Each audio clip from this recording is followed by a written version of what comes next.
Hurmatli o'quvchilar, bugun geometriyadan 8-sinflar, geometriyadan yuzalar degan temani ko'rgan bo'lsanglar, o'shanda ko'p burchaklarni, geometrik figuralarning yuzalarini haqida gapirdi. Yuzani topish formulalari, masalan, to'g'ri to'rtburchakning yuzasini topish formulasi mana S teng A ko'paytirilgan B deb yozilgan.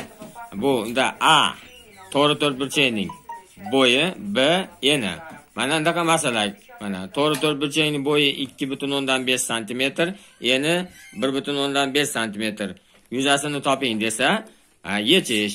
Mana S teng AB, A ko'paytirilgan B formulaga qo'yamiz. Bizda bo'yi 2,5, eni 1,5.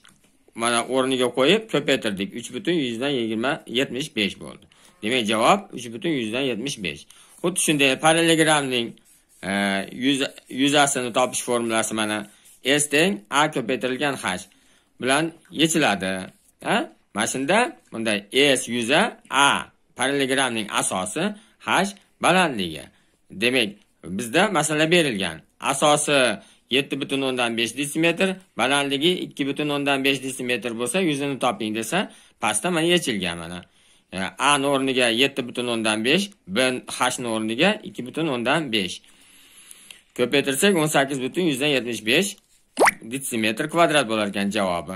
Mashinaga o'xshatib, tepadagi mana misolni mana kitobingizdagi 154-betdagi 3-misol bilan 155-betdagi 1-masalani ishlaysizlar. Menga bir e'tibor berib qo'yinglar, yana bir marotaba o'sha formulasini sizlarga ko'rsatib qo'ydim. Lekin dars nimada, televideniyada yuzalar haqida tushuncha berib ketdi. Qanaqa qilib yuzasini topish haqida uncha gapirilmadi.